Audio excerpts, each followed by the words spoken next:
Bismillah. Assalamualaikum warahmatullahi wabarakatuh. Alhamdulillah wassalatu wassalam ala nabiyillahi Muhammadin wa ala alihi wa ashabihi ajma'in. Amma ba'du.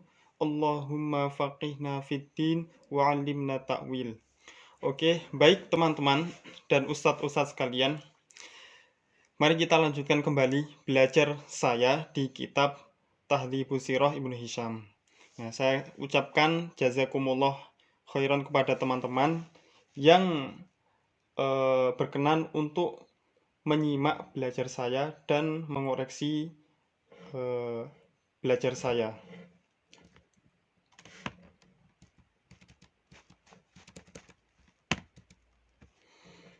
Nah, kemarin kita sudah membahas mengenai nazar Abdul Muthalib menyembelih anaknya, namun kita baru sampai pertengahan.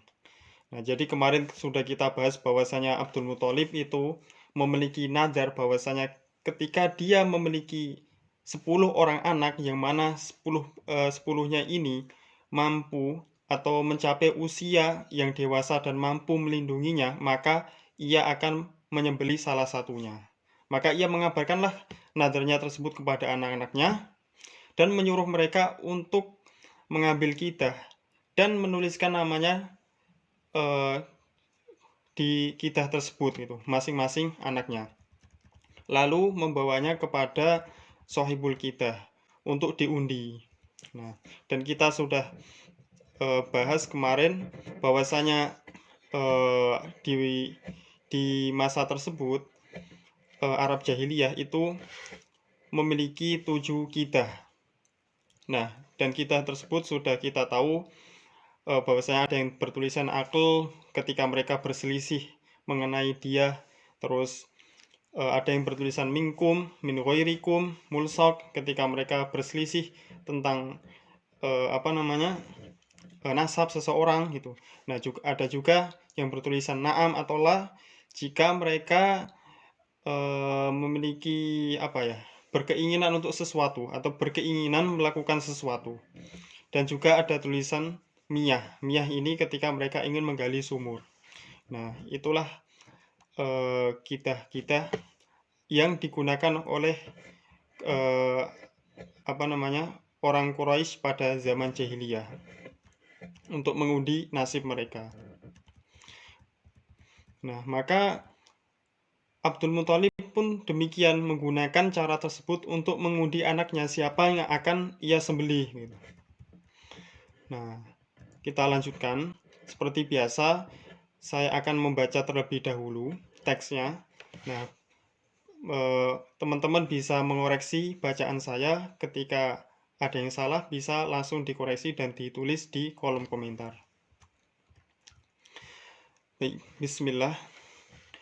فقال عبد المطلب لصاحب القداح اضرب على بني هؤلاء بقداحهم هذه وأخبرهم بنذره الذي نذره فأعطاه كل رجل منهم قدحه الذي فيه اسمه وكان عبد الله ابن عبد المطلب أصغر بني أبيه وكان أحب ولد عبد المطلب إليه فكان عبد المطلب يرى أن السهم إذا أخطأه فقد أشوى فلما أخذ صاحب القداح القداح ليضرب قام عبد المطلب عند هبل يدعو الله ثم ضرب صاحب القداح فخرج القدح على عبد الله فأخذه عبد المطلب بيده وأخذ الشفرة ثم أقبل به إلى إساف ونائلة ليذبحه فقامت إليه قريش من أنديتها فقالوا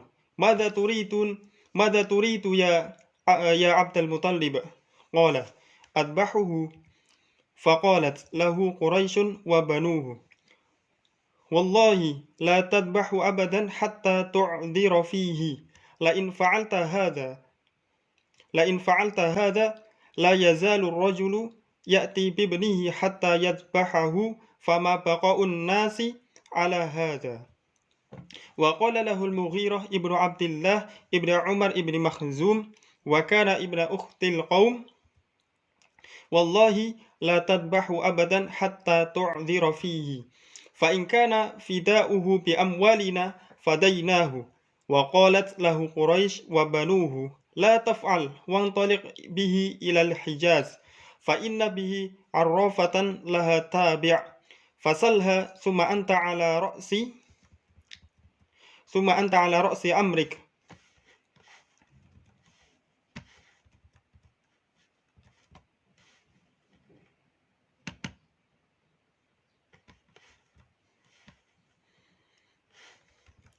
ثم أنت على رأس أمرك إن أمرتك بذبحه ذبحته وإن أمرتك بأمر لك وله فيه فرج قبلته فانطلقوا حتى قدموا المدينة فوجدوها بخيبر فركبوا حتى جاءوها فسألوها وقص عليها عبد المطلب خبره وخبر ابنه وما أراد به ونذره فيه فقالت لهم ارجعوا عني اليوم حتى يأتيني تابعي فأسأله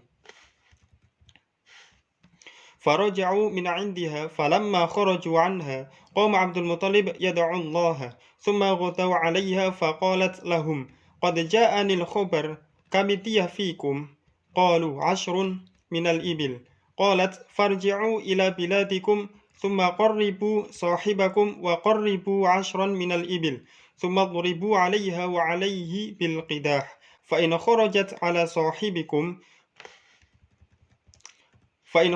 على صاحبكم فزيدوا من الإبل حتى يرضى ربكم وإن خرجت على الإبل فانحروها عنه وقد رضي ربكم ونجا صاحبكم فخرجوا حتى قدموا مكة فلما أجمعوا على ذلك من الأمر قام عبد المطلب يدعو الله ثم قربوا عبد الله 10 من الإبل وعبد المطلب قائم عنده بل يدعو الله عز وجل ثم ضربوا فخرج القدح على عبد الله فزادوا 10 من الإبل فبلغت الإبل 20 وقام عبد المطلب يدعو الله عز وجل ثم ضربوا فخرج القدح على عبد الله فزادوا 10 من الإبل فبلغت الإبل 40 وقام عبد المطلب يدعو الله ثم ضربوا فخرج القدح على عبد الله فزادوا 10 من الإبل فبلغت الإبل 50 وقام عبد المطلب يدعو الله ثم ضربوا فخرج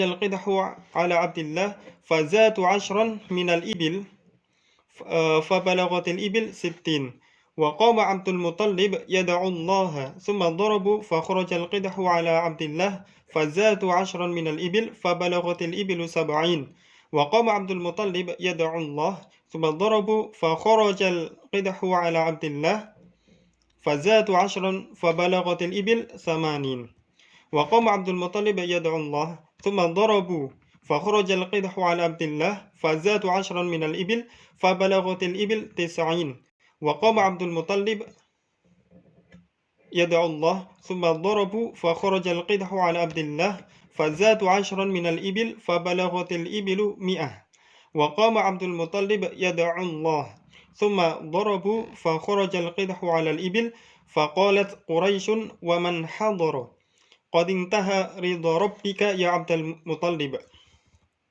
قد انتهى رضا ربك يا عبد المطلب فزعموا أن عبد المطلب قال لا والله حتى أضرب عليها 3 مرات فضربوا على عبد الله وعلى الإبل وقام عبد المطلب يدعو فخرج القدح على الإبل ثم عادوا الثانية وعبد المطلب قائم يدعو الله فضربوا فخرج القدح على الإبل ثم عادوا الثالثة وعبد المطلب قائم يدعو الله فضربوا فخرج القدح على الإبل فنحرت ثم تركت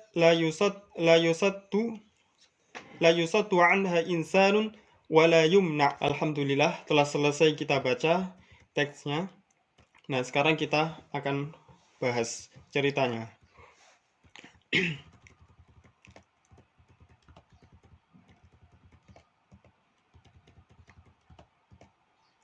maaf teman-teman, izin minum sedikit.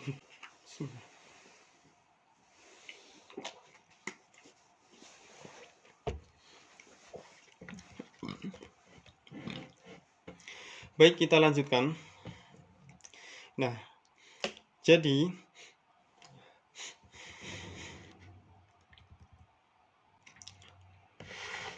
setelah Abdul Muthalib ini mengumpulkan anak-anaknya dan membawanya kepada pawang kidah atau undian tersebut, nah maka Abdul Muthalib mengatakan kepada pawang tersebut, pukullah undian tersebut gitu atas anak-anakku gitu, dengan undian mereka gitu yang telah dituliskan nama mereka di dalamnya. Nah, maka Abdul Muthalib mengabarkan kepada dia bahwasanya ia memiliki nadar dan sebagainya. Nah, saat itu Abdullah bin Abdul Muthalib itu adalah anaknya yang paling kecil gitu. Asghara bani abihi. Ai hina arada nahrohu. Nah, maksudnya dia yuk tabar asghar banihi itu ketika dia itu Abdul Muthalib ingin menyembelihnya gitu. Namun jika tidak ya Hamzah lah yang paling kecil gitu. Dan Abbas itu lebih kecil dari Hamzah, maksudnya lebih muda dari Hamzah.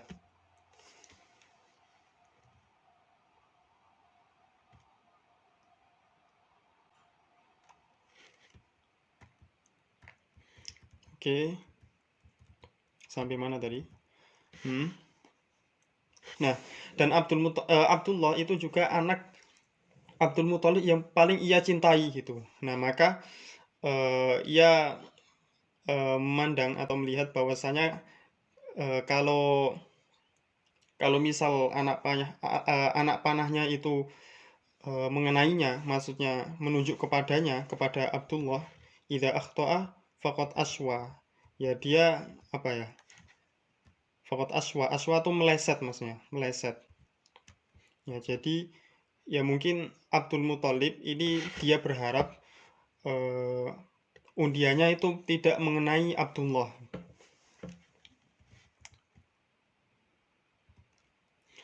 Nah, ketika sahibul kidah itu memukul kidah tersebut, nah maka Abdul Muthalib itu berdiri di samping Hubal. Hubal adalah sebagaimana yang kita tahu adalah salah satu nama berhala. Nah, dia berdiri di samping Hubal, berdoa kepada Allah, menjadikan Hubal tersebut wasilah gitu. Nah, itulah kesesatan di zaman jahiliyah. Nah, kemudian Sahibul Kidah memukulnya. Nah, tapi yang dikhawatirkan Abdul Muthalib itu terjadi, yaitu kidah tersebut mengenai Abdullah gitu. Nah, namun setelah itu Abdul Muthalib mengambilnya dan mengambil pisau atau belati dan kemudian membawanya ke Isaf dan Nailah. Ini juga nama berhala gitu. Liyadbahahu, untuk menyembelih Abdullah, karena ia yang telah terpilih di undian tersebut. Nah, lalu orang-orang Quraisy berdatangan gitu. Orang-orang Quraisy itu mendatanginya ketika mereka sedang nongkrong-nongkrong di tempat tongkrongannya lah. Min andiyatiha. Dan mereka mengatakan gitu, bertanya gitu, apa yang ingin kau lakukan wahai Abdul Muthalib gitu. Abdul Muthalib menjawab gitu, ya aku ingin menyembelihnya gitu. Nah, lalu orang-orang Quraisy mengatakan kepadanya, wallahi la tadbahu abadan hatta tu'dhira fihi. Jangan disembelih gitu. Jangan disembelih gitu. Sampai engkau hatta tu'dhira fihi itu apa ya maksudnya? Saya kurang paham ya maksudnya hatta tu'dhira fihi. Mungkin sampai engkau membebaskannya atau apa ya, memaafkannya. Maksudnya tidak melakukan hal tersebut gitu mungkin. Jadi intinya Quraisy melarang Abdul Muthalib untuk melakukan hal tersebut gitu. La in fa'alta hadza la yazalu rajul ya'ti bi ibnihi hatta yadbahahu fama baqa'un nas 'ala hadza. Nah, jika engkau melakukan hal tersebut itu, maka takutnya nanti akan datang orang-orang itu di kemudian hari itu, seorang laki-laki membawa anaknya dan menyembelih anaknya gitu. Nah, maka hal ini tuh akan menjadi apa namanya? Kebiasaan gitu di kemudian hari. Nah, begitu juga Al-Mughirah bin Abdullah bin Umar ibni Makhzum berkata kepadanya, Wakana ibna ukhtil qaum. Ini saya kurang paham maksudnya apa ini. Al-Mughirah adalah iparnya kaum.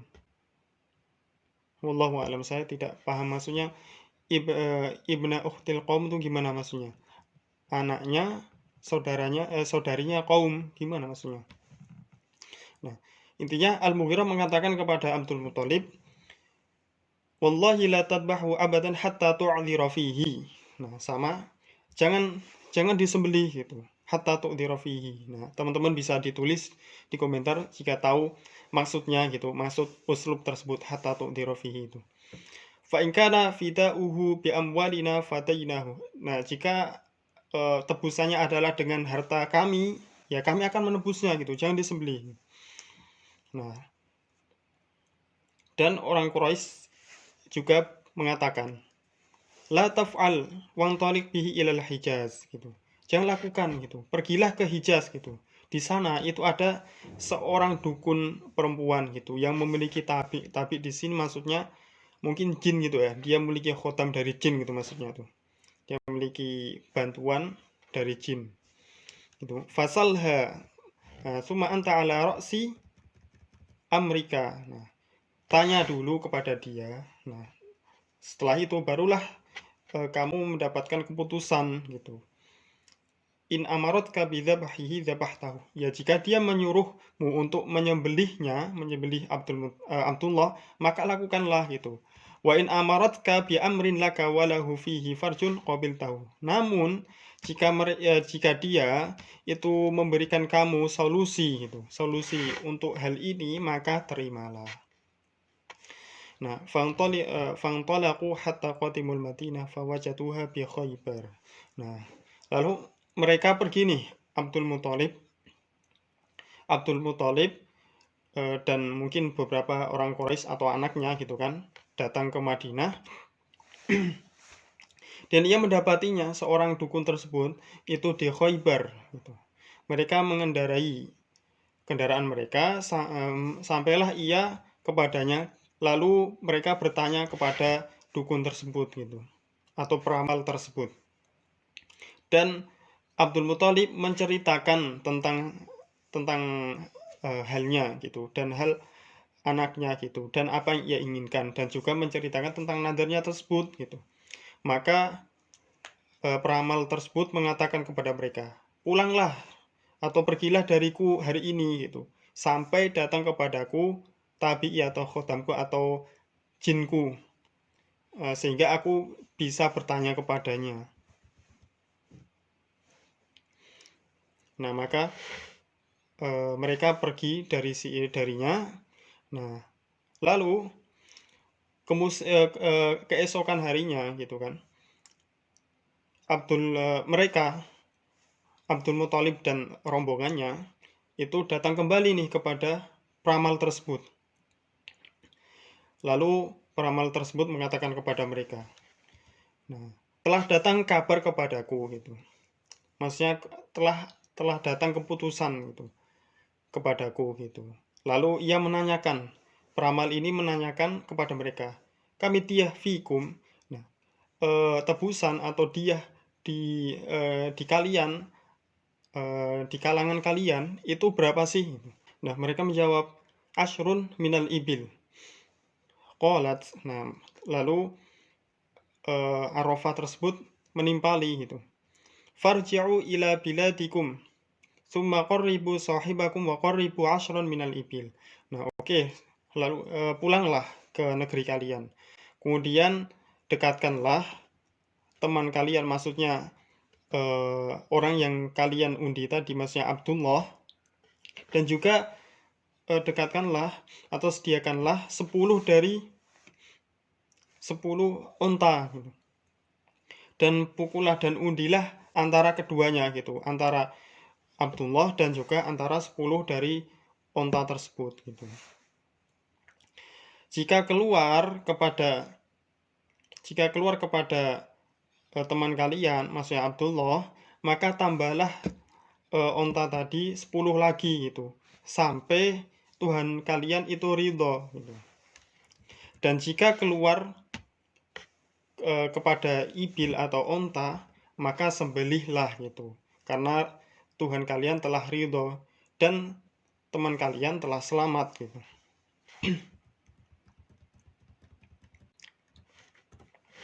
Nah, maka mereka pulang kembali ke Mekah gitu. Nah, ketika mereka ingin melakukan hal tersebut yang diperintahkan oleh seorang peramal tersebut, nah mereka mendekatkan Abdullah dan juga 10 ibil. Kemudian Abdul Muthalib berdiri di samping Hubal dan berdoa kepada Allah. Kemudian mereka memukul kidah tersebut. Nah, maka keluarlah kidah atas Abdullah. Jadi ketika dipukul undiannya, nah undiannya masih keluar kepada Abdullah gitu. Nah, tadi kan 10 kan, 10 sama Abdullah. Nah, lalu mereka menambah 10 lagi ontanya gitu. Maka ontanya menjadi 20 gitu.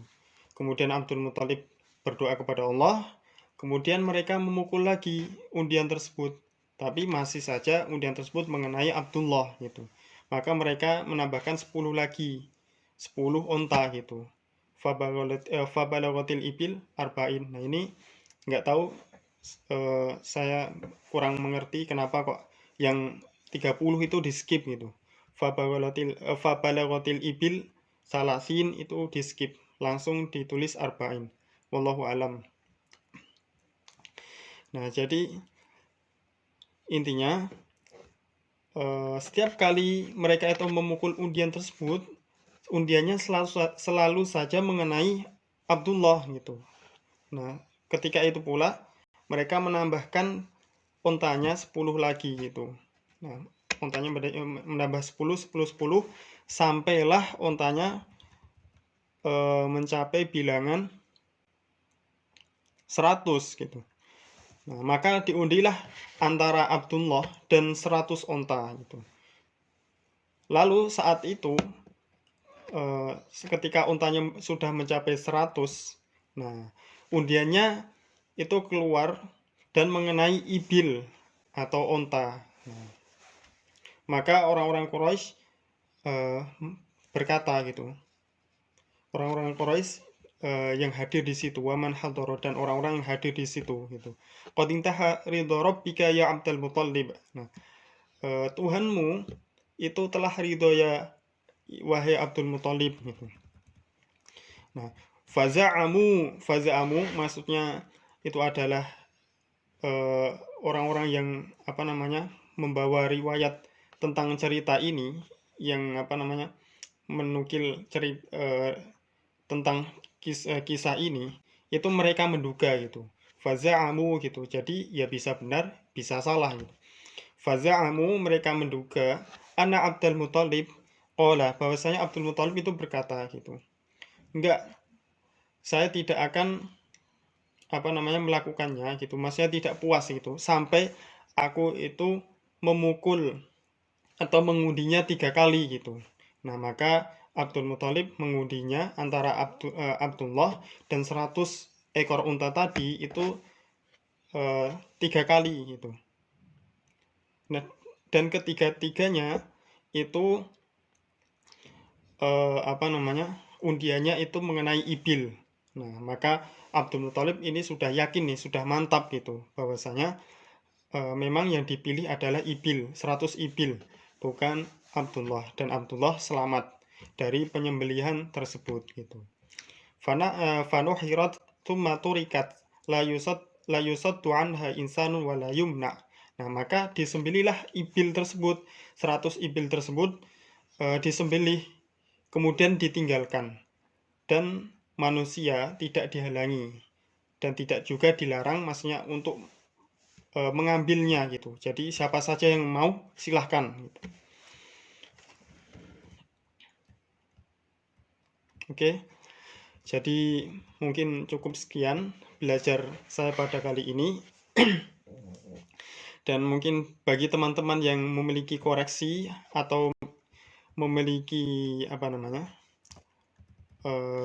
ya koreksi dari segi i'rab mungkin saya salah baca gitu, bisa langsung ditulis di komentar gitu.